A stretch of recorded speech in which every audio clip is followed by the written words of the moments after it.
Muito bom estar aqui com vocês outra vez. Um privilégio muito grande para mim, para a gente poder estudar a Bíblia junto, expor a Bíblia juntos. E hoje, finalmente, nós chegamos ao último capítulo de Tiago, nossa última aula. Poxa vida. Nossa última aula. Mas não se preocupem, porque já no mês de maio agora começamos um novo curso. Eu vou falar um pouco mais dele depois. Tá joia, gente? Vamos orar antes de começarmos? Senhor Jesus, muito obrigado pelo dia de hoje, obrigado por essa manhã chuvosa, obrigado pelo clima, obrigado pelo teu sangue derramado na cruz. Pai, hoje nós queremos ouvir a tua palavra, queremos colocar em prática a tua palavra.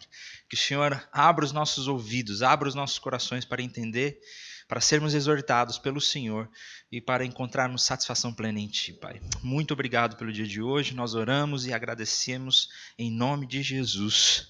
Amém. Amém. Bom, gente, hoje nós vamos então para a finalização da carta de Tiago, no capítulo 5. Semana passada falamos bastante sobre a origem de todos os conflitos e das contendas que existem no meio de nós, e nós vimos que a fonte de tudo está nas paixões do nosso próprio coração, nos anseios do nosso próprio coração, nos nossos próprios desejos. E quando nós colocamos os nossos anseios, as nossas paixões pelas coisas ou pelas pessoas, por qualquer outra coisa que não seja Deus, e ela se torna o nosso absoluto, o nosso tudo, se torna a nossa fonte de significado, de propósito, isso traz todos os problemas de relacionamento que nós conhecemos e também traz um problema de relacionamento com o próprio Deus. Porque por causa dos nossos desejos, dos anseios do nosso coração, nós não conseguimos nem orar, nem ter tempo com Deus a gente consegue, porque na verdade nós estamos mais preocupados em obter os nossos próprios prazeres, nós nem oramos e quando oramos, nós oramos para alcançar satisfação do nosso próprio coração e não por um relacionamento pleno e profundo com Deus. E hoje nós vamos continuar com algumas exortações, porque a carta de Tiago, ela é maravilhosa porque ela é uma carta prática. Ele não fala só da teoria, mas ele traz muita prática e muita exortação prática para a nossa vida. Nós já falamos sobre tribulações, hoje nós vamos passar um pouco de novo pelas tribulações. Nós já falamos sobre o problema da língua, já falamos sobre o problema de acepção de pessoas e de quando nós desprezamos principalmente os pobres e os oprimidos. Nós vamos falar disso agora de novo. Nós já falamos dos problemas de relacionamentos na igreja e hoje nós vamos falar um pouco sobre a questão do dinheiro, que é muito importante, faz parte das nossas vidas. Nós vamos falar um pouco sobre paciência e perseverança e o poder da oração também na nossa exposição de hoje. Então vamos lá, Tiago, capítulo 5.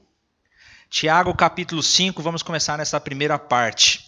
E essa primeira parte nós vamos meditar um pouquinho sobre o valor do dinheiro na nossa vida e qual o poder que o dinheiro tem tido em nossas vidas. Vamos lá?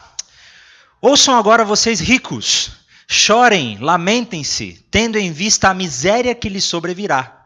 A riqueza de vocês apodreceu, as traças corroem as suas roupas, o ouro e a prata de vocês enferrujam, e a ferrugem deles testemunhará contra vocês, e como fogo lhes devorará a carne. Vocês acumularam bens nesses últimos dias. Vejam, o salário dos trabalhadores que ceifaram os seus campos, e que por vocês foi retido com fraude, está clamando contra vocês. O lamento dos ceifeiros chegou aos ouvidos do Senhor dos Exércitos. Vocês viveram luxuosamente na terra, desfrutando prazeres e fartaram-se de comida em dia de abate. Vocês têm condenado e matado o justo sem que ele ofereça resistência. Meu Deus! Começamos o nosso capítulo 5 com mais uma exortação muito forte. E dessa vez sobre o dinheiro e sobre o perigo do dinheiro. Meus irmãos, na última aula eu já falei sobre isso, eu vivo falando sobre isso, que o nosso coração ele é uma fábrica de ídolos. O nosso coração é uma fábrica de falsos deuses, porque nós rejeitamos a Deus na prática e buscamos colocar a nossa esperança e a nossa expectativa em outra coisa que não a Deus. Isso pode acontecer com qualquer coisa, com relacionamentos, com relacionamento romântico, com o sentimento de sucesso, de poder. Nós colocamos as nossas expectativas nessa coisa. Mas tem uma coisa que a Bíblia deixa claro que é um dos principais candidatos a exercer o papel de falso Deus no nosso coração. Na verdade, é uma das únicas coisas que nós vemos que a Bíblia realmente chama de falso Deus, de mamon, de idolatria. E que Jesus ainda vai falar que não é possível adorar dois deuses ao mesmo tempo. Você não pode adorar a Deus e ao dinheiro. E nós vamos ver que a Bíblia deixa muito claro que se tem um candidato a assumir o papel de Deus na sua vida, é o dinheiro. Como o dinheiro tem poder de assumir o papel de Deus, dele tomar a prioridade, dele ser a prioridade da nossa vida e nós começarmos a colocar a nossa esperança, a nossa fonte de significado e a nossa esperança de que vai dar tudo certo na nossa vida no dinheiro. E o dinheiro se torna um Deus, se torna um ídolo, tanto que nós nos tornamos escravos do dinheiro. Nós nos tornamos escravos dele, nós nos tornamos obedientes ao dinheiro e fazemos de tudo para agradar o dinheiro e para conseguir mais dinheiro. E nós nunca estamos satisfeitos com ele. Lá nos tempos bíblicos, nós vemos a questão da idolatria, e que haviam situações em que as pessoas ofereciam seus próprios filhos ou seres humanos em sacrifício a outros deuses. E aí nós dizemos, poxa, graças a Deus isso não existe mais, né? Hoje não tem ninguém que sacrifica a própria vida ou sacrifica outra pessoa por um falso Deus. Meus irmãos, como nós estamos sacrificando a nossa própria vida, nossos relacionamentos amorosos, a nossa família, os nossos filhos, nós estamos sacrificando todas essas coisas por causa do dinheiro.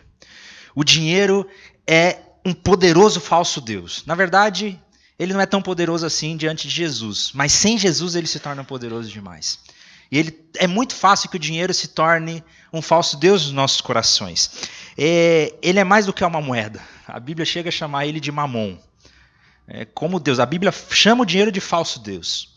O problema não é o dinheiro em si, a moeda de troca, porque isso faz parte da nossa vida e nós precisamos do dinheiro para viver. A Bíblia, inclusive, nos dá conselhos de como sermos prósperos e que Deus nos prospera de uma maneira correta, e a Bíblia fala muito sobre isso. O problema é quando o dinheiro se torna a nossa fonte de significado. Quando o dinheiro se torna a nossa fonte de esperança. Quando nós colocamos a nossa expectativa no dinheiro. Quando nós amamos mais o dinheiro. Quando nós não conseguimos abrir mão do dinheiro. Certa vez eu ouvi uma frase de um pastor que eu achei muito interessante. Ele disse, olha, se você não consegue abrir mão do seu dinheiro para ser generoso com as pessoas ou com o reino de Deus, então você não tem o dinheiro, é o dinheiro que te tem. É ele que domina você, é ele que manda em você. Porque é muito fácil nos tornarmos escravos do dinheiro. E a Bíblia deixa muito claro quão perigoso isso é. E nós vamos ver que Tiago começa a exposição dele criticando justamente os ricos. Se tem uma galera que é criticada na Bíblia, é os ricos. Tanto lá no Antigo Testamento, no Novo Testamento e pelo próprio Jesus, que uma vez disse, olha, que é mais fácil um camelo passar pelo buraco com uma agulha do que o rico entrar no reino dos céus. Quer dizer que Deus não deseja, quer dizer que a riqueza é pecado, ser rico é pecado, quer dizer que prosperar é errado? Não. O problema não é ser próspero, o problema não é o dinheiro em si, mas é que geralmente, nesses contextos em que a Bíblia nos mostra, são pessoas em que o dinheiro é tudo para a vida delas. O dinheiro já se tornou um Deus. Eu vou usar a história de Zaqueu daqui a pouco como exemplo, mas isso é muito perigoso. E Tiago começa falando, olha, prestem atenção, agora ouçam vocês ricos, chorem e lamentem, tendo em vista a miséria que lhes sobrevirá. Tiago começa o texto dele falando, vocês que são ricos, vocês estão enganados.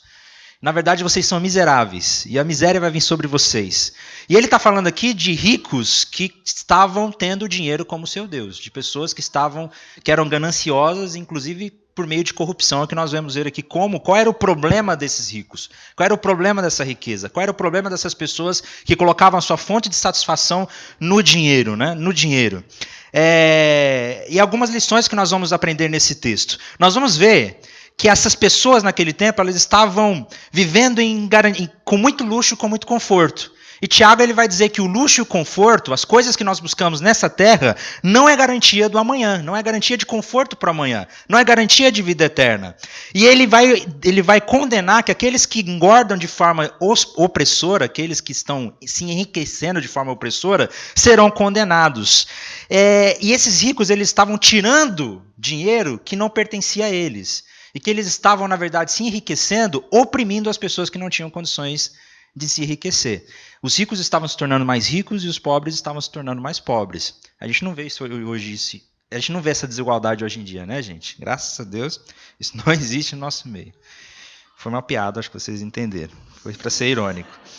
Porque se tem uma coisa que infelizmente acontece nas nossas vidas hoje, é exatamente o enriquecimento ilícito.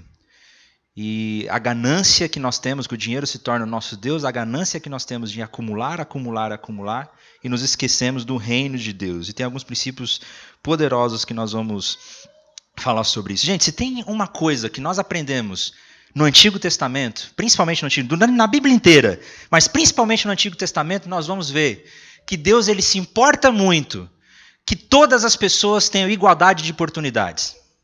Que Deus sempre se coloca em favor do oprimido e que Deus sempre condenou a riqueza gananciosa, o acúmulo de dinheiro ganancioso, sem propósito nenhum. Deus sempre condenou isso e Deus sempre se colocou do lado dos oprimidos. Porque o que estava acontecendo aqui é que os ricos estavam ficando mais ricos e nós vamos ver que os trabalhadores que mereciam o seu salário não estavam tendo salário justo e digno.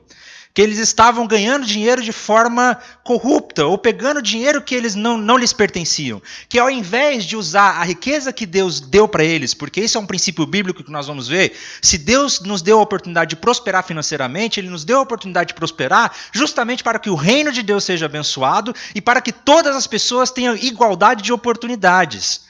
Se eu estou acumulando meu dinheiro, se eu estou ficando rico, sem dar igualdade de oportunidade para as pessoas, para as outras pessoas e para os pobres, então eu estou tratando dinheiro como um falso Deus na minha vida. Eu estou sendo ganancioso demais. E o Antigo Testamento mostra muito isso. Quantos princípios incríveis nós encontramos com Deus falando no Antigo Testamento? Por exemplo, lá no Antigo Testamento existia uma lei da libertação. Está lá em Deuteronômio 15, que diz, olha, sempre haverá pobres na terra. Portanto, eu lhe ordeno que abra o coração para o seu irmão israelita, tanto para o pobre quanto para o necessitado e de sua terra. Em Deuteronômios e nos livros da lei, no Antigo Testamento, nós sempre vamos ver Deus falando, olha, não pode haver pobre no meio de vocês. Não pode haver pobre no meio de vocês. O dinheiro que vocês ganham, a prosperidade que Deus dá para vocês, ela deve ser usada para dar igualdade de oportunidade para as pessoas. Deve ser usado para abençoar o reino de Deus. E o texto de Deuteronômio vai dizer justamente isso. Abra o coração para o seu irmão israelita, tanto para o pobre quanto para o necessitado e a sua terra. No Antigo Testamento, a palavra caridade, porque eu acho que eu falei isso numa aula já, foi na quarta-feira, acho que eu falei, que a palavra caridade hoje em dia, a gente perdeu muito o significado do que ela tem na Bíblia. Porque hoje, na língua portuguesa, caridade é uma coisa voluntária, né? Tipo, se você sentir no seu coração, você dá um dinheirinho pro pobre lá, você dá uma oferta para alguém e a gente chama isso de caridade. Na Bíblia, caridade, a palavra caridade significa justiça, fazer justiça. Então, na Bíblia, caridade não é questão de, se você sentir no seu coração, você dá uma oferta pro pobre. Na Bíblia, caridade é fazer justiça, é usar os bens que Deus tem me dado para dar oportunidades iguais para todos os pobres, para todas as pessoas, para que elas também tenham a oportunidade de prosperar na vida. Era isso que significa caridade na Bíblia. Isso era uma lei muito séria. E é muito interessante. E o texto de Deuteronômio continua assim: não pode haver, não deverá haver pobre algum no meio de vocês. Pois na terra que o Senhor, o seu Deus, lhe está dando como herança para que dela tomem posse, ele os abençoará ricamente, contanto que obedeçam em tudo ao Senhor e ao seu Deus, e coloquem em prática toda esta lei que hoje lhe estou dando. A gente vai falar de algumas leis muito preciosas e Deus ordenando para o povo. Deus ordena para o povo de Deus no Antigo Testamento. Não pode haver pobre no meio de vocês. Aí como que não pode haver pobre no meio de vocês? Os ricos devem dar oportunidades para os pobres. A renda ela deve ser bem distribuída. E nós vamos ver que Deus tinha algumas leis no Antigo Testamento justamente para que a renda pudesse ser bem distribuída entre toda a comunidade. Meus irmãos, nós vivemos numa época de muita desigualdade. Uma desigualdade muito injusta. Muito injusta. 3% da população do planeta possui a maior parte da riqueza do mundo, que teria condições de ajudar muita gente. Quanta ganância! Existe muita desigualdade no mundo hoje. E a Bíblia nos traz conselhos preciosos de que isso não pode existir no nosso meio. Que isso não deveria existir no nosso meio. Lá no Antigo Testamento existia uma lei chamada Lei da Respigardura. Os donos não podiam ficar com tudo que a terra produzia. Tinham de deixar um pouco para os pobres. Ou seja, eles também tinham que limitar os seus ganhos.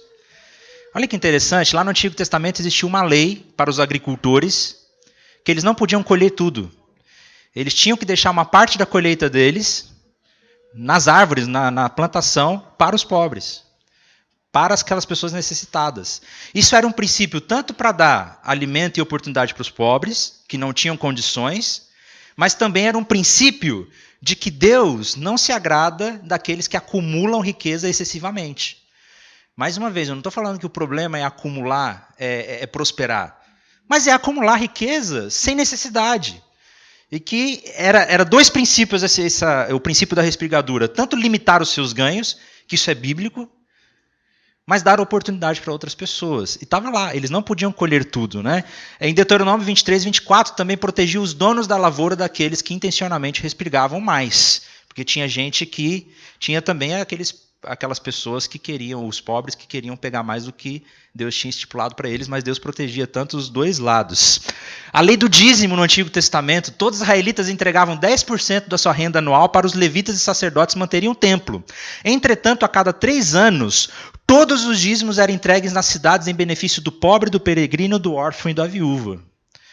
Isso é muito interessante. A lei do dízimo no Antigo Testamento é que 10% de tudo que eu colhia ou plantava, de toda a minha renda anual, era entregue para os levitas e os sacerdotes no templo. E a cada 3 anos, todo o dízimo era exclusivamente direcionado para os pobres, para o estrangeiro, para a viúva e para o órfão. Era para os necessitados, intencionalmente, a cada 3 anos. Isso 10% de tudo. É daí que nós tiramos nosso princípio do dízimo de 10%. Vem do Antigo Testamento. Aí vem algumas pessoas conversar com a gente e falar, mas o dízimo dá 10% de tudo que a gente ganha do dízimo, isso é coisa do Antigo Testamento. O Novo Testamento é tempo da graça. O Novo Testamento não é mais o tempo da lei. O Novo Testamento não fala de 10% de dízimo. Realmente, meus irmãos, o Novo Testamento não fala em nenhum lugar de 10% de dízimo. Na verdade, no Novo Testamento, os cristãos primitivos entregavam tudo. Eles abriam mão de tudo. Mas tem um princípio muito mais interessante. Lá no Antigo Testamento, o povo de Deus, eles conheciam mais de Deus do que a nós ou menos de Deus do que a nós? Não, gente. Eles não conheceram Jesus Cristo, que é a plena revelação de Deus. No Antigo Testamento, eles conheciam menos de Deus do que a nós. Eles ainda estavam nesse processo de revelação de Deus. Eles conheciam menos do amor de Deus do que nós, porque nós conhecemos o amor pleno de Deus em Jesus Cristo. No Antigo Testamento, eles ainda não tinham conhecido isso. Mas eles eram fiéis nos 10%, mesmo sem saber, mesmo sem conhecer Deus da maneira que nós conhecemos hoje. Eles eram fiéis nos 10% deles, porque eles sabiam desse princípio. Eu te pergunto, hoje nós conhecemos mais do amor de Deus ou menos do que aquele povo no Antigo Testamento? Hoje nós sabemos e nós conhecemos um Deus que foi capaz de se entregar por completo e morrer numa cruz por nós. E eles não sabiam disso. Hoje nós sabemos muito mais do amor de Deus. Hoje nós temos comunhão com Deus diretamente através da cruz de Jesus. Se hoje nós temos um relacionamento muito maior com Jesus Cristo, nós conhecemos muito mais o amor de Deus, nós vamos entregar menos do que o povo do Antigo Testamento estava entregando para Deus? E eles que conheciam menos do amor de Deus do que nós? Meus irmãos, 10% é o crivo, é o mínimo. É o mínimo que a gente pode fazer para continuar. Se Deus abriu mão de toda a sua glória e se entregou 100% completamente por nós, eu vou reclamar de 10%. Esse é um princípio que precisa cair no nosso coração. Né? O princípio do dízimo, o que acontecia no Antigo Testamento. No Antigo Testamento tinha um ano do jubileu. A cada 7 anos havia um ano sabático na ocasião que acontecia a libertação de dívidas e de escravos. Mas a cada 7 anos sabático declarava-se um jejum do jubileu. A cada 50 anos, né, declarava-se um ano de jubileu. Eram 2 princípios. Isso é muito interessante. A cada 7 anos, lá no Antigo Testamento, todas as dívidas deveriam ser perdoadas. Todas. Todas as dívidas eram perdoadas e os escravos eram libertos. Olha que interessante isso. Todas as dívidas eram perdoadas e todos os escravos eram libertos. Sabe por que isso? Porque Deus estava ensinando no Antigo Testamento que todas as pessoas deveriam ter iguais oportunidades. Que desigualdade e injustiça não podia existir no meio do povo de Deus. E que se alguém não soube administrar o seu dinheiro e acabou se endividando, depois de 7 anos ele deveria ser perdoado. Para que ele pudesse ter uma nova chance. Para que ele pudesse ter uma nova chance. E a cada 50 anos, isso era interessante, a cada 50 anos, todas as dívidas eram perdoadas e todas as terras voltavam para os seus donos originais. Isso é muito, é meio doido isso, né? Mas era o que acontecia no Antigo Testamento. A cada 50 anos, todas as terras voltavam para os seus antigos donos e as terras lá no Antigo Testamento não eram negociadas por por quantidade de terra, era por número de colheitas. Então vamos supor que faltava 5 anos para completar os 50. E você quisesse comprar uma terra, você não ia comprar o tamanho da terra, você ia comprar equivalente a 5 colheitas, entendeu? Não, tem 5 colheitas que faltam, a compra e venda da terra é negociada pelas colheitas. Porque daqui 5 anos eu teria que abrir mão da minha terra e voltar para o antigo dono, entendeu? Isso acontecia para que cada 50 anos, pelo menos uma vez na vida das pessoas, a cada geração, as famílias pudessem ter uma nova oportunidade. Pudessem ter uma nova oportunidade de recomeçar. Porque não deveria haver pobre no meio do povo. Isso é muito interessante, que a Bíblia mostra que Deus sempre se coloca do lado da igualdade. Deus sempre coloca do lado de que todos devem ter as mesmas oportunidades de prosperar. Isso é muito interessante. E agora em Tiago, no capítulo 1, no capítulo 5, nos primeiros versículos, Tiago ele vai condenar essas pessoas que estavam enriquecendo ilicitamente e que estavam colocando o dinheiro como seus deuses, como a fonte de tudo. Esse texto nós vamos ver que eles estavam acumulando de forma avarenta. Tanto é que ele diz que as trachas e as ferrugens se acumulam e acabam com a riqueza de vocês. O que isso significa? Que eles estavam acumulando tanto, que não tinha nem onde gastar. Que nem gastavam, que ficavam acumulando o dinheiro parado. E que a traça e a ferrugem corroía tudo aquilo. Isso mostra que eles estavam acumulando de forma avarenta. Eles estavam confiando que o que traz segurança para a vida era o dinheiro. E dinheiro não traz segurança nenhuma, gente. Pelo menos segurança da alma e da vida, isso não traz. O dinheiro não traz esse tipo de segurança, né? A vida é frágil. Nós não podemos confiar no dinheiro como fonte da nossa provisão. Porque a nossa vida é frágil. O dinheiro não assegura a nossa vida. O dinheiro não pode assegurar a nossa saúde. O dinheiro não pode assegurar o que vai acontecer com a gente amanhã. O dinheiro não vai com a gente para o túmulo, né? Não faz sentido a gente acumular o dinheiro de forma avarenta. E era o que o Tiago estava falando. Vocês estão acumulando dinheiro de forma avarenta. Que as traças e as ferrugens estão comendo tudo. Não faz sentido o que vocês estão falando. Outra coisa que estava acontecendo nessa situação é que os ricos e essas pessoas que estavam acumulando dinheiro de forma avarenta, eles estavam mantendo os necessitados longe das suas riquezas. E isso é seríssimo.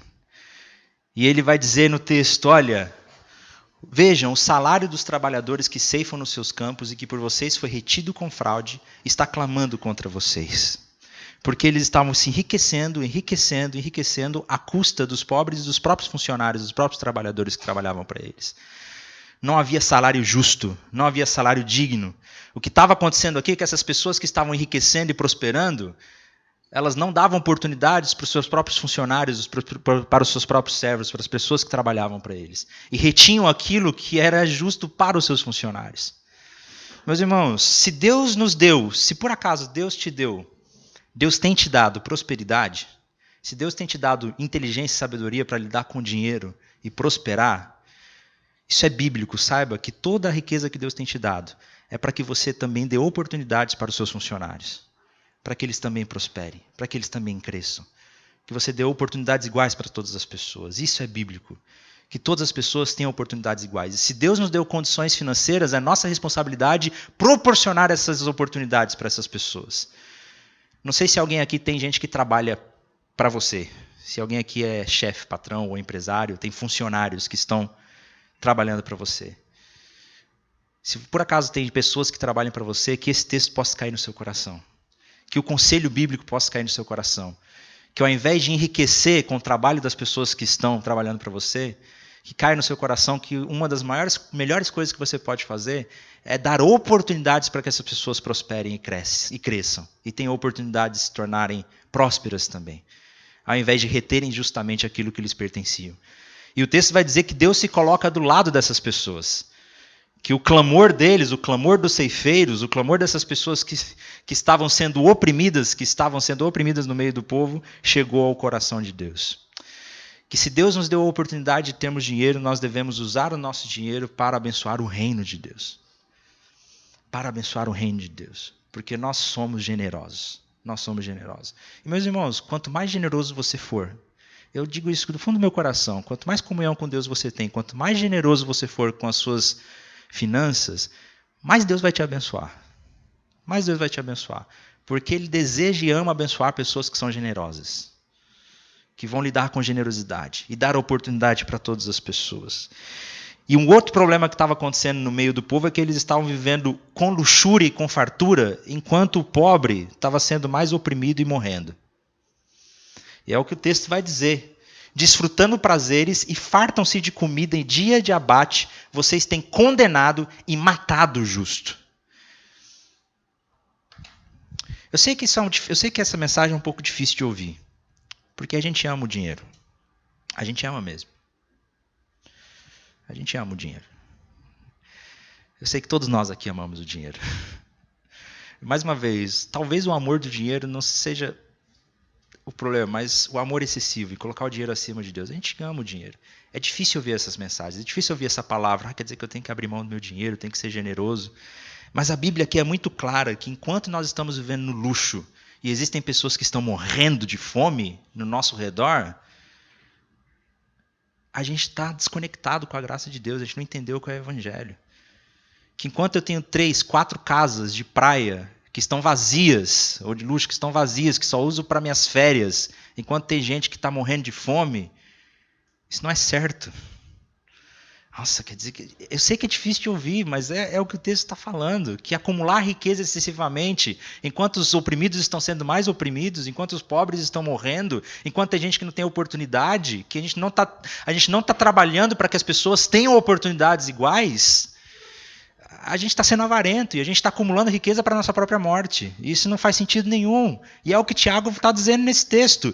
E Tiago começa o texto falando, olha, vocês que são ricos desse jeito, vocês que estão vivendo no luxo, vocês que estão vivendo nos prazeres de vocês, enquanto os pobres continuam mais pobres, enquanto os trabalhadores estão clamando por justiça, enquanto há tanta desigualdade, vocês estão vivendo no conforto, chorem, gemam de angústia, porque a desgraça está vindo sobre vocês. Olha que forte isso. E os profetas no Antigo Testamento, a maior parte da mensagem profética no Antigo Testamento era em favor da justiça social do pobre e do oprimido. Amós, Oséias, foram profetas que se levantaram para falar contra a injustiça social que estava acontecendo, porque o reino de Israel estava se enriquecendo muito, estava próspero financeiramente, mas o pobre estava ficando cada vez mais pobre. E eles vendiam seus próprios irmãos a preço de chinelo para poder continuar enriquecendo. Isso é muito sério, isso é verdadeiro. Que sentido faz a gente acumular tanto, enquanto as pessoas estão morrendo de fome? Meus irmãos, claro, como eu já disse, né? Deus nos dá inteligência, Deus nos dá capacidade de administrar muito bem as nossas finanças, e é claro que nós podemos planejar o nosso futuro. Claro que nós podemos cuidar bem do nosso dinheiro. Mas saiba disso, se Deus está te dando prosperidade, esse dinheiro não é seu, é do reino. É para que mais pessoas tenham mais oportunidades, para que mais pessoas sejam mais abençoadas. Isso é princípio bíblico, e eu sei que é difícil de ouvir, e que isso mexe no nosso coração. E eu queria lembrar da história de Zaqueu. E a história de Zaqueu é uma história que vale muito a pena a gente lembrar. Zaqueu era um homem muito rico. Está lá na história nos evangelhos. Zaqueu era um homem muito rico. E ele enriqueceu de forma ilícita. Enriqueceu oprimindo as pessoas. Porque ele era um cobrador de impostos. Era rejeitado pela sociedade dos judeus. E ele se enriqueceu muito. E era um homem que confiava no dinheiro. E era um homem que tinha as suas esperanças no dinheiro. Zaqueu era provavelmente alguém que tinha o dinheiro como seu ídolo. Mas ele soube que um certo Jesus de Nazaré passaria por ali. E ele queria conhecer quem era esse Jesus de Nazaré, porque Jesus estava pregando com muita autoridade, fazendo milagres, curando os enfermos, e ele quis conhecer esse Jesus. Mas a Bíblia conta que Zaqueu era muito baixinho, e a multidão era muita, era grande, e ele não conseguia ver Jesus. Então ele resolve subir numa árvore para poder ver Jesus. Interessante que naquela cultura, pelo que eu tenho lido, subir numa árvore desse jeito era considerado até meio humilhante. Mas ele se humilhou, porque não, eu preciso conhecer quem é esse Jesus. E ele sobe numa árvore para ver Jesus. E Jesus olha para Zaqueu e fala, Zaqueu, pode descer porque hoje eu vou comer na sua casa. E aí Zaqueu tem uma experiência com Cristo. Zaqueu tem uma experiência com Jesus. E quando Zaqueu tem uma experiência com Jesus, ele diz, Jesus, eu vou dar metade de tudo que eu tenho para os pobres. Eu vou dar metade de tudo que eu tenho. Olha Quanto que a lei exigia para ele entregar? 10%, lembra? Mas ele, não, eu vou dar 50%, eu vou dar muito mais. Eu vou entregar tudo para o pobre. Se eu roubei alguém, e se eu for injusto com alguém, eu vou devolver em dobro. A lei do Antigo Testamento dizia que eles deveriam devolver, eu vou devolver 4 vezes mais. A lei no Antigo Testamento dizia que as pessoas, se roubassem alguém, deveria devolver em dobro. Essa era a lei, esse era o mandamento. Mas ele fala que ia devolver 4 vezes mais. Ele foi muito mais generoso do que aquilo. Quando Zaqueu disse tudo isso, sabe o que Jesus disse? Hoje há salvação nessa casa. Meus irmãos, claro que a salvação não veio porque Zaqueu abriu mão do dinheiro. Ele não comprou a salvação. A salvação não veio porque ele agora abençoou o pobre, fez caridade ou deu dinheiro para os pobres. Não foi por causa disso que veio a salvação. Mas a salvação veio na vida de Zaqueu, porque ele encontrou em Jesus algo tão precioso, algo tão valoroso, que ele entendeu que tudo que ele tinha de dinheiro, na verdade, não pertencia mais a ele, não valia nada. Não tinha valor nenhum. E que ele poderia, na verdade, usar as riquezas que ele tinha para abençoar as pessoas e para devolver e para fazer justiça no mundo. Houve salvação na vida de Zaqueu, porque ele encontrou na graça de Jesus satisfação que o dinheiro não traz. Houve na vida de Zaqueu salvação, porque ele descobriu que Jesus é o maior tesouro da vida dele e que toda a riqueza que ele tinha, na verdade, não lhe pertencia, que deveria ser usada para abençoar as outras pessoas. Foi por isso que Jesus virou para Zaqueu e disse: hoje houve salvação na sua casa. Houve salvação na sua casa. Eu creio, eu sei do fundo do meu coração que Deus tem o desejo sim de prosperar pessoas. Na verdade, isso é bíblico. A Bíblia mostra situações e textos que falam sobre prosperidade financeira. Deus tem o desejo de prosperar algumas pessoas. Mas Deus tem o desejo de prosperar os seus servos, os seus filhos, os seus discípulos, justamente para que a prosperidade possa ser usada para o reino, para a obra missionária, para trazer oportunidades iguais para as pessoas, para dar emprego para as outras pessoas, para dar condições, para dar dignidade de vida e justiça para os seus próprios funcionários, para trazer vida e justiça para a sociedade. Talvez Deus esteja prosperando a sua vida, mas se Deus está te prosperando, a gente precisa ouvir essa palavra que o dinheiro não pode ser o nosso Senhor, o nosso Deus, que Jesus precisa ser o nosso maior tesouro e que nós precisamos lutar por justiça e por justiça social e dar oportunidade para as pessoas. E é isso que Tiago vai falar sobre os ricos, sobre esse povo que estava se enriquecendo ilicitamente. E Tiago vai dizer que essa riqueza vai desaparecer, que nada que é material é permanente, que se a gente confia na nossa riqueza, ela só vai ser um combustível para a nossa própria destruição, e que a riqueza, se a gente confia na riqueza, ela destrói o caráter das pessoas e o nosso próprio caráter, e isso vai trazer julgamento de Deus para nossas vidas. Amém, meus irmãos? Amém. Eu sei que falar sobre dinheiro às vezes é meio desconfortável, e falar que nós precisamos ser generosos com aquilo que Deus tem nos dado, às vezes é difícil.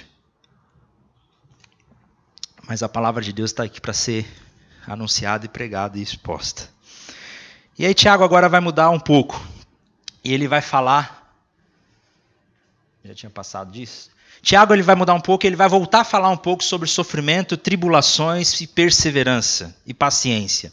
No capítulo 1 nós já falamos, ou o pastor Lena que já falou com vocês, sobre as tribulações. Considerem motivo de muita alegria passar pelas mais diversas tribulações ou adversidades. E agora Tiago vai retomar o tema. Ele vai voltar a falar um pouco de sofrimento e tribulações. Porque ele já está chegando na conclusão da carta. Ele já está chegando no final da carta. E nós sabemos que os cristãos nessa época eram perseguidos e passavam por muitas tribulações. Então ele começa a carta falando sobre tribulações, sobre motivo de alegria passar por essas tribulações, por essas provações, e agora ele volta para esse tema, e ele vai dizer: sejam também pacientes, ou a melhor palavra no grego é que seria perseverantes também, pacientes no sentido de perseverar, sejam pacientes, perseverantes e fortaleçam o coração. Pois a vinda do Senhor está próxima, irmãos. Não se queixem uns dos outros, para para que não sejam julgados. O juiz está às portas, irmãos. Tenham os profetas com que falar em nome do Senhor como exemplo de paciência diante do sofrimento. Como vocês sabem, nós consideramos felizes aqueles que mostram perseverança. Vocês ouviram falar sobre a paciência de Jó e viram o fim que o Senhor lhe proporcionou. O Senhor é cheio de compaixão e misericórdia. Sobretudo, meus irmãos, não jurem nem pelo céu, nem pela terra, nem por qualquer outra coisa. Seja o sim de vocês sim e o não, não, para que não caiam em condenação. Tiago agora ele vai falar um pouco sobre perseverança e paciência esperando o reino de Jesus Cristo. Porque ele vai voltar o foco aqui, que nossa vida aqui na Terra, aquilo que nós estamos vivendo agora é passageiro. Que o nosso verdadeiro alvo, o nosso verdadeiro foco é o reino de Cristo que está para ser estabelecido em sua plenitude. O reino de Deus foi inaugurado por Jesus na cruz. Nós já vivemos o reino de Deus, já foi começado, mas o reino de Jesus Cristo virá em sua plenitude no fim dos tempos. E enquanto Jesus não vem, nós passaremos pelas mais diversas provações e tribulações. Que o nosso tempo de espera da vinda de Jesus e do reino de Jesus, ele vai ser um tempo de provação, ele vai ser um tempo de tribulação, ele vai ser um tempo de dor. E Tiago vai chamar vai exortar a igreja chamando ela para ter paciência. Tenham paciência, perseverem no Senhor, porque o reino de Deus está próximo, ele está vindo, Jesus virá. Nós precisamos confiar nisso, precisamos confiar que o reino de Deus ele vai ser estabelecido na terra em sua plenitude, que Cristo reinará para sempre, e ele governará sobre tudo e todos, toda lágrima desaparecerá, todo choro vai acabar. Nós precisamos crer nessa promessa, e enquanto isso nós precisamos ter paciência. Porque nesse tempo que nós estamos aqui, nós passaremos por tribulações e por provações. Nós passaremos por tribulações e por provações. Eu estava lendo essa semana sobre esse tema. Eu estou preparando a minha oficina de esgotamento espiritual, gente. Façam a inscrição para esgotamento espiritual no Arte Vida, porque eu estou me preparando bastante para esse tema. Tenho lido muita coisa boa. E uma das coisas que eu estava lendo essa semana é sobre que a gente se esquece muitas vezes que entre o plantio e a colheita, existe a cruz. Existe a cruz. Entre o momento que a gente planta e a colheita do nosso ministério, os frutos que a gente colhe, sempre existe a cruz. Que antes de começarmos o nosso ministério, antes de Deus começar a prosperar o nosso ministério, Ele vai passar a gente no moedor de carne. Ele vai fazer a gente sangrar. A gente vai passar pela cruz. Existe a cruz. Então, enquanto nós estamos esperando o reino de Deus em sua plenitude, existem tribulações e provações. E Tiago vai dizer para que a gente seja paciente e fortaleça o nosso coração.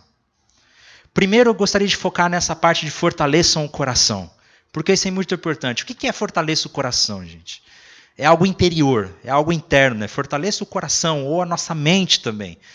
Eu lembro de Filipenses, no capítulo 4, quando Paulo fala para a gente pensar naquilo que é bom, tudo que for amoroso, tudo que for de boa fama, tudo que edifica a Deus, pense nessas coisas. E Paulo, naquele texto, ele está falando sobre o Evangelho, sobre os atributos do Evangelho, que nós precisamos nos lembrar do que Deus fez, nós precisamos, como diz lá em Hebreus, né, nos lembrar dos heróis da fé, nós precisamos trazer ao nosso coração a promessa, a cruz, nos lembrarmos do Evangelho, nos lembrarmos da obra de Jesus na cruz, nos lembrarmos do que Jesus fez por nós. Isso é fortalecer o nosso coração.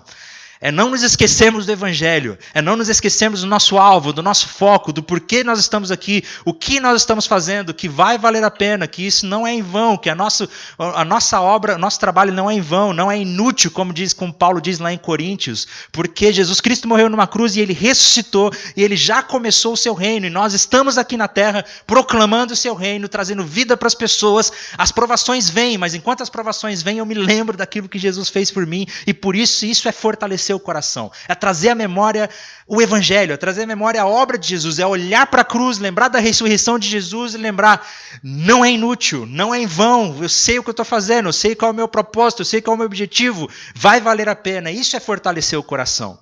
E ele traz alguns exemplos práticos de como nós podemos exercer a paciência na nossa vida e a perseverança na nossa vida. Ele traz 2 exemplos. Primeiro, o exemplo do agricultor, que ele fala, tomem como exemplo os agricultores, aqueles que trabalham no campo. Porque para quem trabalha no campo, o clima, algumas coisas cabem a nós, né? Qual que é a nossa responsabilidade? Arar a terra, plantar, cuidar do solo, adubar, essas são as nossas responsabilidades.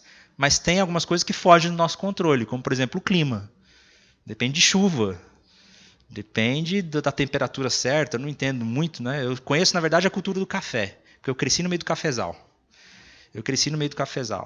E é muito interessante, porque tem uma época da adubação do café, que você precisa jogar o adubo e a calcária, alguns minérios no café, e depende de chuva. Aí depende de chuva. E eu lembro que eu lembro do meu pai sempre olhando a previsão do tempo, né? Todo dia entrando lá olhando a previsão do tempo. Aí ele dizia, amanhã vai chover. Se amanhã vai chover, então hoje a gente pode jogar adubo na terra. E a gente pode jogar lá o que precisa jogar. Aí eu lembro que teve uma vez, eu fiquei com... Nossa, quebrou meu coração esse dia. Lembro uma vez que ele viu na previsão do tempo, vai chover. Aí ele foi, jogou todo o adubo no dia, fez tudo que tinha que fazer e não choveu. Aí ficou, não choveu. Ele, puxa vida. Vai ser dinheiro jogado fora. Tudo que eu fiz vai ser dinheiro jogado fora. Ele estava triste naquele dia, porque o clima não depende de nós. E Tiago ele vai usar esse exemplo justamente para dizer, olha, sejam pacientes e perseverantes, assim como os agricultores, porque os agricultores eles precisam confiar em Deus. As coisas que a gente faz, tudo que a gente precisa fazer, mas chega um momento que a gente precisa simplesmente descansar e confiar que Deus vai prover, que Deus vai mandar chuva e que Ele vai fazer a parte dele. Então, assim como os agricultores precisam ter paciência e esperar em Deus, nós também precisamos ter paciência e esperar em Deus. E buscar o nosso conforto em Deus. E aí ele vai usar outro exemplo, que é o exemplo dos profetas. E isso é muito interessante. Ele vai dizer, olha, lembrem dos profetas. Lembre-se dos profetas. E sabe por que Tiago usa o exemplo dos profetas? Porque profeta, no Antigo Testamento principalmente, eles não eram amados. A mensagem do profeta era uma mensagem dura de ser ouvida, e geralmente eles eram rejeitados. Como, por exemplo, Jeremias, que anunciou com ousadia a palavra de Deus, dizendo, se arrependam-se, por causa da idolatria de vocês, do pecado de vocês, Judá, Jerusalém vai ser destruída. Deus já está trazendo o império para destruir tudo isso. Aí sabe o que o rei de Judá fez com Jeremias? Eu não gostei da mensagem desse profeta, não. Ele só fala coisa ruim. Tira ele daqui e traz um profeta que fala coisa boa. E jogaram Jeremias numa cisterna, numa fossa, cheia de cocô. Isso mesmo. E ficou até o pescoço. Imagina, gente, o que é isso? Ficou submerso até o pescoço numa fossa. E Jeremias, ele chorava e ele clamava, Deus, por que isso está acontecendo comigo? Eu não quero mais profetizar, eu não queria ser profeta. Mas quando eu penso em parar de falar aquilo que o Senhor tem me falado, meus ossos se estremecem. Eu preciso falar a palavra que o Senhor está me mandando falar. Jeremias sofreu, os profetas sofreram. Os profetas eles não eram ouvidos, os profetas eles eram rejeitados, porque eles anunciavam a palavra do Senhor. E era isso que estava acontecendo com os cristãos naquele tempo, porque eles assumiam o cristianismo e seguiam a Jesus, eles estavam passando por perseguição, por provação. Por isso que Tiago fala, lembra dos profetas. E quando a gente lembrar dos profetas, que a nossa paciência, a nossa perseverança seja renovada. Porque os profetas enfrentaram tudo isso com ousadia. Porque os profetas eles tinham consciência. Eu sou apaixonado pela mensagem dos profetas no Antigo Testamento. Como Deus levantava eles e eles pregavam com ousadia, mesmo sem ninguém ouvir. Mesmo sem ninguém dar ouvido. Os profetas eles só foram valorizados depois que toda a desgraça aconteceu. Os profetas eles começaram a ser valorizados depois que o povo foi para a Babilônia, depois que eles voltaram para Jerusalém. Foi aí que eles falaram, poxa vida, Jeremias tinha razão, hein? Não é que tudo que os profetas falaram aconteceu mesmo? Então pega lá o que eles escreveram, porque agora a gente sabe que eles realmente estavam dizendo a verdade. Porque na época que os profetas anunciaram mesmo, eles não eram ouvidos. E era isso que estava acontecendo nessa comunidade, nos cristãos dos primeiros séculos. E Tiago falou, olha, perseverem, tenham a paciência como os profetas. E ele usa um terceiro exemplo, que é o exemplo de Jó. Lembre-se de Jó. Lembre-se da perseverança de Jó. Porque Jó foi outra pessoa que sofreu muito e sofreu injustamente. Porque Jó era um homem íntegro, Jó era um homem justo, que não merecia sofrer, mas mesmo assim sofreu. E mesmo assim Deus permitiu que todo o sofrimento viesse na vida de Jó. Primeiro Jó começa perdendo a sua família, os seus filhos. Perdeu já todos os seus relacionamentos. Depois Jó perde todas as suas finanças, todas as suas riquezas, todos os seus bens materiais. E por último, Jó perde praticamente a sua própria vida, porque ele fica de cama, sem poder levantar. Ele fica completamente enfermo. E Jó fica enfermo de maneira injusta, porque nós sabemos que ele não merecia passar por tudo que ele estava passando. Afinal, mas por que Jó estava sofrendo daquele jeito como Jó estava sofrendo? Qual era o objetivo do sofrimento de Jó? Eu olho para o livro de Jó, eu acho o livro de Jó incrível. Porque quando nós olhamos para o livro de Jó, parece que o sofrimento de Jó não tem sentido nenhum. Na verdade, essa é o que vem na nossa cabeça. Qual o propósito do sofrimento de Jó? Porque lá no começo do livro nós vemos o Satanás falando com Deus para fazer um teste com Jó, porque se Jó perdesse tudo que tinha, Jó o amaldiçoaria e o negaria. Aí Deus então vai fazer um teste com Jó, vamos fazer uma prova com Jó para ver se Jó vai permanecer fiel. Meus irmãos, cá entre nós, Deus não é soberano? Ele não sabe de tudo?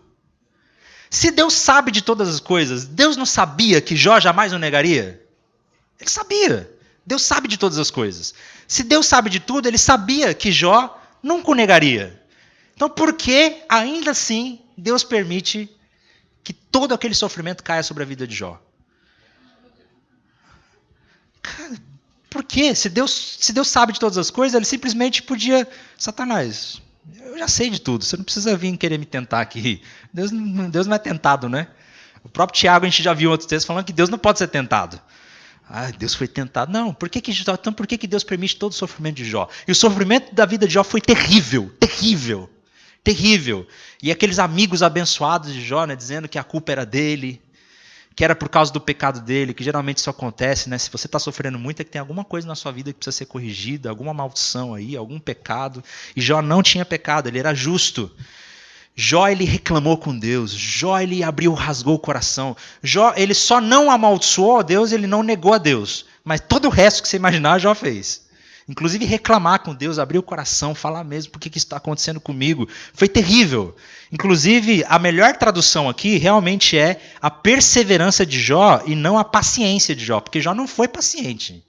Se a gente for pegar os diálogos de Jó e o jeito que Jó falava, não era tão paciente assim não, porque ele queria morrer, falar, me mata logo, Deus, porque eu não mereço passar por tudo isso que eu estou passando. Por que está acontecendo tudo isso na minha vida? Mas enfim... Depois eu fico imaginando por que Deus permitiu tanto sofrimento na vida de Jó. Qual era o propósito disso, se Deus já sabia de tudo? E a resposta veio lá no finalzinho. No final do livro de Jó. Quando Deus aparece para Jó, e ele aparece de forma espetacular, e tem um diálogo com Jó, depois de tudo, a resposta de Jó é incrível. Senhor, eu te conhecia só de ouvir falar, mas agora eu sei quem você é. Agora eu te conheço face a face. Sabe por que Deus permitiu todo o sofrimento na vida de Jó? Para que Jó pudesse conhecer a Deus. Antes eu conhecia o Senhor de ouvir falar, mas agora eu te conheço face a face. Porque se tem um método que Deus usa para que a gente possa conhecê-lo intimamente, é o sofrimento. É a dor. Porque quando nós estamos sofrendo, porque quando nós perdemos tudo, quando a gente perde a nossa confiança no dinheiro, quando a gente perde a nossa confiança nas pessoas, quando a gente está na miséria, quando nós estamos passando por sofrimentos profundos, só Deus resta. E é nesse momento que a gente tem a oportunidade de se aproximar de Deus e que a nossa fé possa ser fortalecida. Lembra do capítulo 1, que Tiago falou que as provações são justamente para que a nossa fé possa ser fortalecida? Para que a gente possa alcançar maturidade em Deus. Se nós quisermos ser maduros, se nós quisermos conhecer a Deus intimamente, Ele vai fazer isso muitas vezes por meio da dor. As maiores lições que eu aprendi com Deus, as melhores experiências que eu tive com Deus foram no meio do sofrimento. Foi no meio da angústia. Meus irmãos, eu aprendi muita coisa com Deus em tempos bons. Claro que a gente aprende coisas com Deus em tempos bons. Mas no meio do sofrimento é onde Deus grita. É onde a gente ouve Deus com clareza, é onde a nossa fé é forjada, é trabalhada, assim como o ouro é trabalhado no fogo, é no meio da dor e no meio do sofrimento que Deus forja o nosso caráter. É no meio da dor e do sofrimento que Ele nos faz maduros. O sofrimento de Jó, a história de Jó é incrível, porque todo o sofrimento que veio na vida de Jó foi justamente para que Jó pudesse conhecer a Deus. Jó não sabia do que ia acontecer. O sofrimento de Jó não foi só para que nós pudéssemos ter a história dele hoje na nossa vida. Isso também. Inclusive, se Jó soubesse desse propósito, talvez teria sido mais fácil para ele, né? Jó, você vai sofrer, mas você vai sofrer justamente para que a sua história faça parte da Bíblia Sagrada e milhões de pessoas no mundo possam ser abençoadas. Mas não, Deus escolhe não falar nada. Que ele passa por meio do sofrimento sem saber. E no final de tudo, Jó diz, Deus, agora eu te conheço. Agora eu sei quem você é. Agora eu sei quem você é. Meus irmãos, as provações, os sofrimentos, eles fazem parte da vida. Eles não são incoerentes com a vida cristã. Eu desconheço o evangelho do pare de sofrer. Sabe aquele evangelho? Pare de sofrer. Vem para Jesus e pare de sofrer agora. Sua vida vai ser um mar de rosas. Eu desconheço esse evangelho. Porque o que eu vejo, na verdade, no Novo Testamento é tribulação, provações e mártires. Quando nós vemos os heróis da fé em Hebreus, que fala que muitos deles não viram as promessas de Deus porque foram mortos a fio de espada. Homens dos quais o mundo não era digno, é o que o autor diz. Que o mundo não era digno deles. Porque eles enfrentaram o sofrimento com alegria. Nós vemos os apóstolos. Se você está sofrendo e você quer encontrar motivação, leia o livro de Atos, que também é muito bom. E no livro de Atos nós encontramos os apóstolos dizendo porque nós temos o privilégio de não apenas crer em Jesus, mas de também sofrer por ele. O apóstolo Paulo, no livro de Filipenses, dizendo que eu encontrei a maneira de viver contente em qualquer situação, tanto na riqueza quanto na miséria, eu posso tudo naquele que me fortalece. E Tiago ele vai dizer lá em Filipenses que a nós nos foi dado o privilégio de não apenas crer em Jesus, mas de também sofrer por ele. O sofrimento, as provações, eles fazem parte da vida cristã. Eles fazem parte da caminhada cristã. A cruz faz parte da caminhada cristã. E é justamente através do sofrimento, é através da cruz, é através das provações que a nossa fé, o nosso caráter é forjado, a nossa fé é provada, a nossa fé é testada e nós nos tornamos maduros em Deus. Quantos aqui oram para que a fé seja fortalecida e tenha mais intimidade com Deus? Muito provavelmente ele vai fazer isso por meio da dor. Ele vai fazer isso por meio do sofrimento.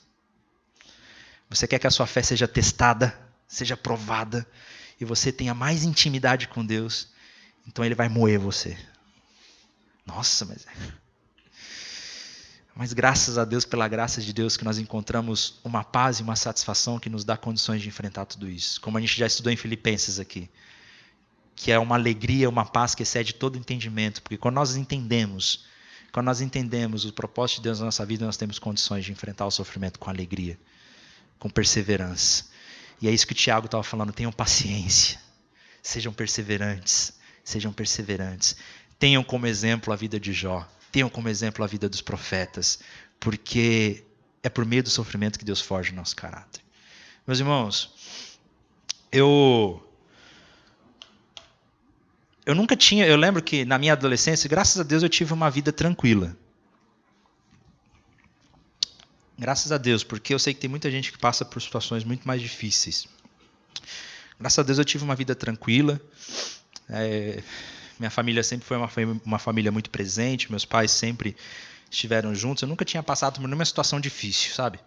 Eu nunca tinha sofrido nem mesmo por uma unha encravada. Né? Eu nunca tinha passado por nada, nenhuma situação complicada. Né? Até pouco tempo atrás. Há pouco tempo atrás eu passei por uma situação muito difícil. Eu falei, meu Deus, por que isso está acontecendo na minha vida? Por que o Senhor está permitindo que isso aconteça na minha vida? Eu nunca tinha passado por uma situação dessa. E quando eu passei por essa situação, eu comecei a entender e ter mais empatia das pessoas que sofrem e que passam por situações difíceis. Mas eu posso dizer para vocês que o último ano da minha vida foi o ano que eu mais tive experiência com Deus. Que eu mais conheci a Deus intimamente. Que eu mais tive Deus presente na minha vida. Que eu mais cresci espiritualmente. Foi o último ano. Esse meu último ano. Porque como Deus grita. C.S. Lewis fala sobre isso, né? Que Deus ele sussurra. Deus vive sussurrando nos nossos corações. Mas na hora do sofrimento ele grita. Ele fala. Se nós queremos intimidade com Deus, muitas vezes ele vai fazer isso por meio da dor e do sofrimento. Então, meus irmãos, estejamos preparados.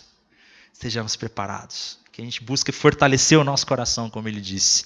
Nos lembrar da obra do Evangelho de Jesus na cruz. Porque quando nós olhamos para Jesus na cruz, nós encontramos condições de enfrentar e de passar por ele. Quando nós olhamos para Jesus na cruz, nós encontramos Jesus que nos abraça e diz, eu também sofri, eu sei que você está passando, vamos junto. Tem um propósito em tudo isso. E Tiago vai falar, um pouco disso. E ele vai dizer, e é interessante que agora nesse versículo 12, parece que esse texto cai meio de paraquedas aqui, né? Que ele está falando de paciência, ele está falando de provação, ele está falando de sofrimento, e aí Tiago vai falar, meus irmãos, não jurem nem pelo céu, nem pela terra, nem por qualquer outra coisa, seja o sim de vocês sim, e o não, não. Aí dá a impressão que esse texto meio que caiu de paraquedas aqui, né? Porque ele está falando de provação, ele está falando de sofrimento, e agora ele vai falar de, não jura, não faz juramentos, não façam promessas, seja o sim de vocês sim, o não de vocês não. Mas na verdade não, o texto aqui não caiu de paraquedas não. Tiago está falando aqui sobre esse tempo que nós estamos na terra esperando a vinda de Jesus, e que nós precisamos ser pacientes e perseverantes. E o que ele está querendo dizer nesse texto é que enquanto nós estamos aqui esperando a vinda de Jesus, nós precisamos estabelecer o reino de Jesus aqui na terra. Nós não estamos simplesmente esperando, sentados, a vinda de Jesus sem fazer nada, sem estender o reino de Deus. Não, muito pelo contrário, o reino de Deus ele já começou. O reino de Deus ele já foi iniciado na obra de Jesus. Nós, os discípulos de Jesus, somos aqueles que proclamam o reino de Deus aqui e agora. Nós já precisamos ser uma amostra grátis do reino de Deus. É isso que eu costumo dizer, né? A comunidade cristã já precisa ser uma amostra grátis do reino de Deus, do que vai ser, de amor, de perdão, de vida com Deus, de discipulado. Então, quando o Tiago vai falar sobre não jurem em vão, não façam juramentos, e aqui em cima ele vai falar também sobre não se queixem um dos outros, nesse texto que a gente acabou de ler, o que ele está querendo dizer é que enquanto nós esperamos a vinda de Jesus com perseverança em meio às provações, nós também damos testemunhos do reino de Deus aqui e agora. É isso que ele está dizendo. Então, esse texto é muito clássico, né? Jesus falou sobre isso também lá em Mateus. Seja o sim de vocês sim e o não de vocês não. É sobre integridade, caráter, sobre responsabilidade. É você ter uma vida tão íntegra em Deus que você não precisa ficar prometendo e jurando. O seu sim é sim, o seu não é não. Se você fala para alguém eu vou. Se você fala para alguém não, é não. Se você diz eu posso. É isso sim, sim, não, não. É uma vida íntegra, uma vida de caráter. É uma vida de dizer, posso contar com você? Pode. Se você falou pode, meu irmão, é pode. Né? Não é tipo, eu vou ver se dá, eu vou se der tempo, se eu tiver minha agenda livre. Não, vamos. Pode. Seja o sim de vocês sim, seja o não de vocês não. Que você tem uma vida tão íntegra, um testemunho tão bom, que você não precisa ficar jurando ou prometendo, eu juro, eu prometo. Não, o seu caráter é irrepreensível. E se você chega para alguma pessoa e fala, pode contar comigo? Eu sei que eu posso contar com você. Gente, como é maravilhoso contar com pessoas assim. Seja o sim de vocês sim, seja o não de vocês não. Porque, infelizmente, eu convivo com algumas pessoas, eu já convivi, às vezes convivo com algumas pessoas que prometem tudo. Não, pode contar comigo, é isso aí, não, pode contar com a minha presença, eu te ajudo, eu vou. Mas são as pessoas que aí na hora não aparece, né? Aí sempre fala que vai, mas nunca vai. Meus irmãos, como é bom contar com as pessoas que o sim é sim e o não é não. Graças a Deus eu caminho com algumas pessoas que se eu falar, você pode? Posso, eu sei que ela pode. Eu não preciso mais ficar preocupado. Se ela me garantiu, ela vai. Seja esse tipo de pessoa. Seja o sim de vocês sim e o não de vocês não. Seja comprometido. Tenha compromisso com o seu PGM, tenha compromisso com o seu ministério, tenha compromisso com a igreja. Se o seu líder ou o seu supervisor ou qualquer pessoa perguntar alguma coisa para você e você falar sim, é sim. Não vai inventar desculpa depois. Porque aconteceu um negócio aqui que não vai dar mais. Não. Seja o sim de vocês sim e o não de vocês não. E esperemos com paciência a vinda de Jesus enquanto nós estamos aqui. E enquanto nós estamos aqui, as provações fazem parte da nossa vida. Amém? E aí ele vai continuar o texto, já indo para a conclusão. E ele vai continuar dizendo, então, entre vocês, há alguém que está sofrendo? Ore, que ele ore. Há alguém que se sente feliz, que cante louvores. Entre vocês há alguém que está doente, que ele mande chamar os presbíteros da igreja para que esses orem sobre eles, unjam com óleo em nome do Senhor. E a oração feita com fé curará o doente e o Senhor o levantará. E se houver cometido pecados, ele será perdoado. Portanto, confesse os seus pecados uns aos outros e orem uns pelos outros para serem curados. A oração de um justo é poderosa e eficaz. Tiago ele vai continuar falando, olha, se alguém entre vocês que está passando por sofrimento, ore. Tenha uma vida de oração. Busque intimidade com Deus. Ele vai falar um pouco agora sobre o poder da oração. O poder que a oração tem da gente ter uma intimidade com Deus e encontrar paz e satisfação para enfrentar qualquer tipo de sofrimento e tribulação. Quem fez o Filipenses aqui com a gente? Vai lembrar muito bem disso, né? De como uma vida de oração e de gratidão a Deus nos dá força para encontrar paz que excede todo o entendimento, para que nós possamos enfrentar qualquer tribulação e qualquer situação com alegria. Então Tiago vai falar, tem alguém sofrendo? Ore. Que essa pessoa ore, mas que toda a comunidade ore por essa pessoa também. Ele vai mostrar um pouco sobre o poder da oração. Que nós devemos orar uns pelos outros, que nós devemos orar pelas pessoas que sofrem, que nós devemos interceder pela vida delas.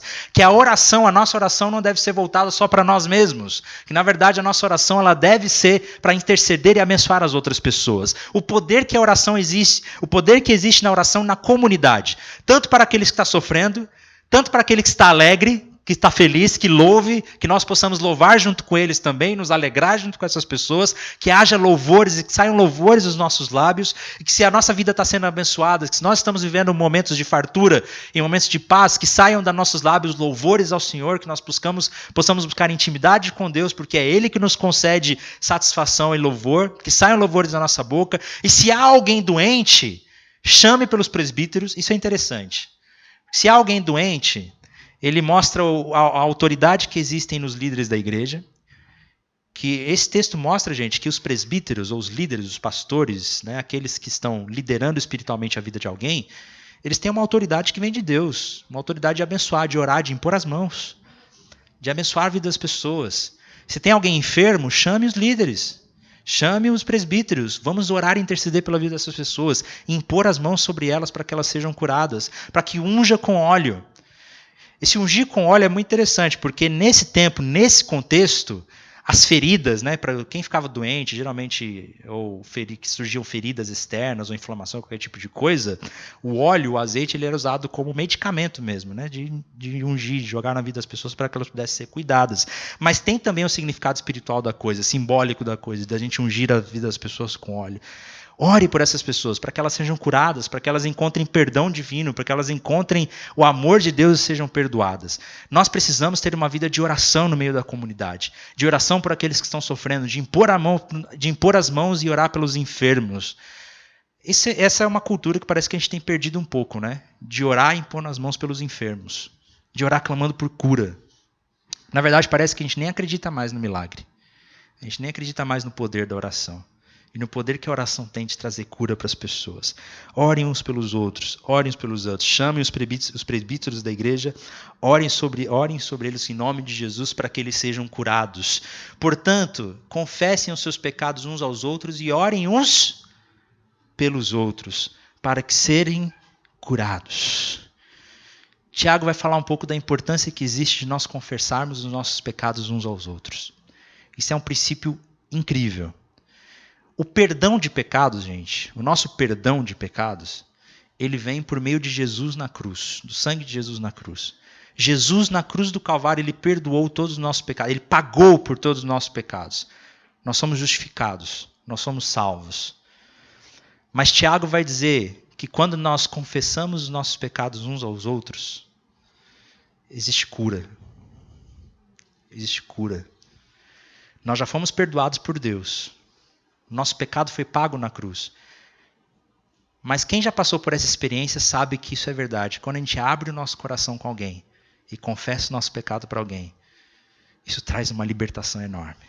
Isso traz cura, traz restauração. É o caminho, é o primeiro passo para que a gente possa ser curado daquilo. Para que a nossa vida possa ser restaurada. Para que a gente possa vencer aquele pecado. Para que aquilo não exista mais na nossa vida. É confessar os nossos pecados uns aos outros. É confessar o nosso pecado uns aos outros, gente. É para qualquer pessoa, para a gente comum, para qualquer pessoa, assim, para os irmãos na fé. Para aquela pessoa que você sente confiança, você sente segurança, para o seu líder, ou para o seu pastor, ou para um discípulo, ou para uma discipuladora, alguém que está caminhando com você na caminhada cristã. Mas existe um princípio bíblico que nós precisamos confessar os nossos corações, os nossos pecados uns aos outros. Abrir os nossos corações uns pelos outros. Porque quando a gente guarda para nós mesmos o nosso pecado, a gente tenta resolver o problema dos nossos pecados, dos nossos anseios sozinhos, a gente só vive frustrado porque a gente não consegue. Como é bom ter alguém que a gente possa abrir o nosso coração. Como é bom ter alguém que a gente possa abrir o nosso coração. Eu lembro de uma vez que eu estava muito angustiado, isso faz tempo, eu já estava muito angustiado por uma situação, por um pecado, que eu estava lutando com aquilo. Eu estava angustiado. E eu morria de medo de falar, porque eu cresci numa igreja tradicional. E eu morria de medo que se eu contasse aquilo para alguém, eu já seria excluído da igreja, né? Do hall de membros. E seria condenado, julgado. Até que um dia eu fui conversar com um pastor muito amigo meu, que é pastor até hoje lá em Minas. Eu abri meu coração, rasguei meu coração, falei que tudo estava acontecendo.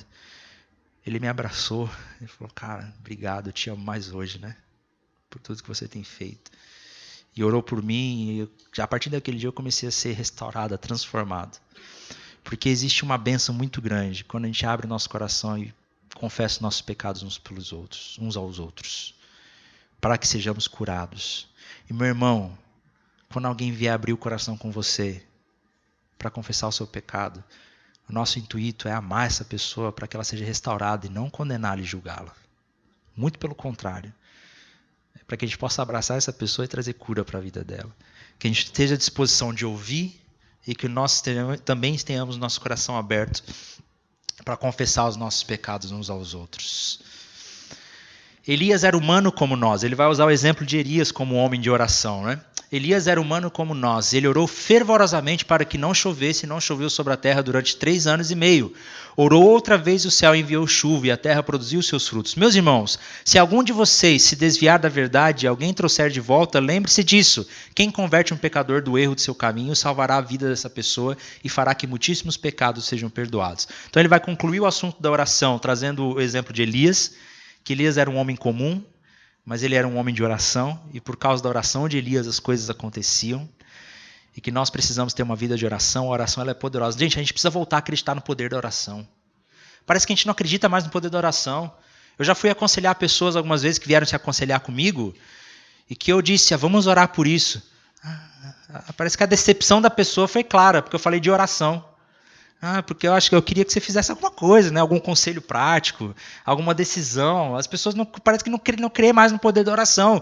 A principal coisa que nós podemos fazer é orar, é buscar a direção de Deus e o poder de Deus para essa situação. Claro que a gente vai buscar a direção de Deus para dar algum conselho prático, para a gente tomar algumas ações práticas, mas a oração ela é poderosa. A gente crê no poder da oração, a gente precisa voltar a ter fé na oração, no poder da oração dos nossos pequenos grupos, nas células, nas reuniões, em qualquer lugar. Que o ambiente do seu PGM, por exemplo, seja um ambiente de muita oração e oração de fé. Que a gente volte a crer e começar a viver os milagres dentro dos pequenos grupos. Quantos milagres eu já vivi, quantas experiências nós já tivemos nos pequenos grupos de orações que foram respondidas. Aí chega na semana seguinte a pessoa dando testemunho, a oração foi respondida, Deus ouviu, isso aconteceu, porque a oração ela é poderosa. E a gente precisa voltar a acreditar no poder da oração e ter uma vida de oração, orar uns pelos outros, orar pelos enfermos, orar com alegria e com louvor com aqueles que se alegram também. Isso é o que Tiago está falando. E aí ele vai concluir a carta dizendo sobre resgatarmos as pessoas que estão perdidas, né?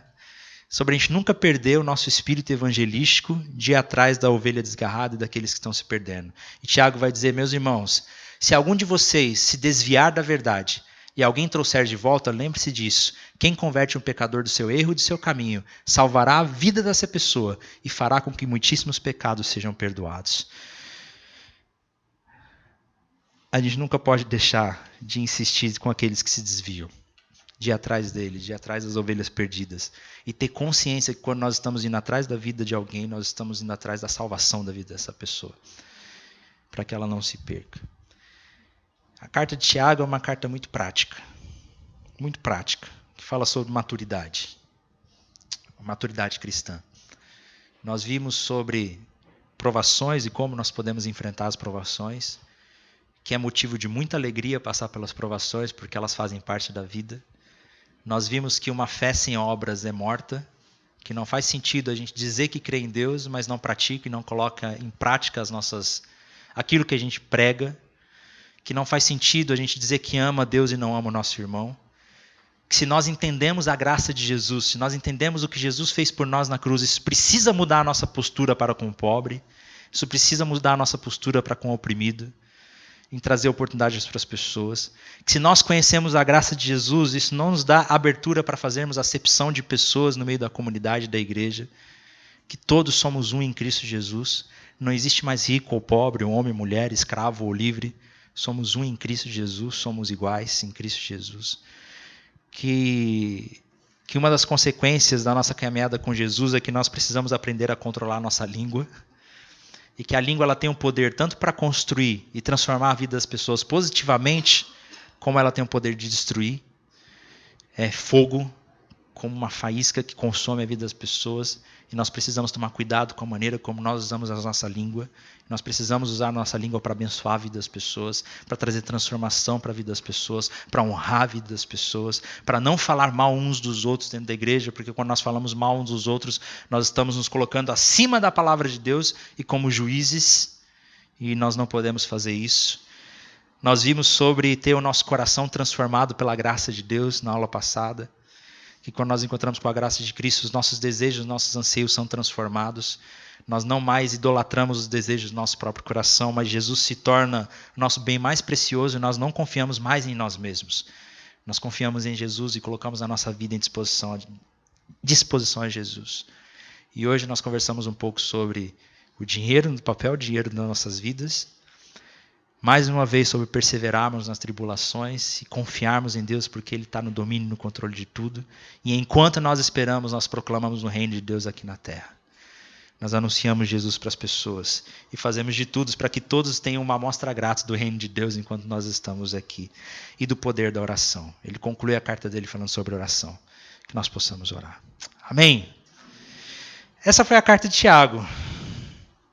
Glória a Deus. A Bíblia é maravilhosa. É muito rico. Claro que tem muito mais coisa que a gente poderia falar e estudar. Mas não dá tanto tempo e a gente vai fazendo essas exposições. Muito bom estar aqui com vocês, gente. Espero que vocês tenham gostado. Espero que vocês tenham sido abençoados por esse livro, por essa carta tão maravilhosa.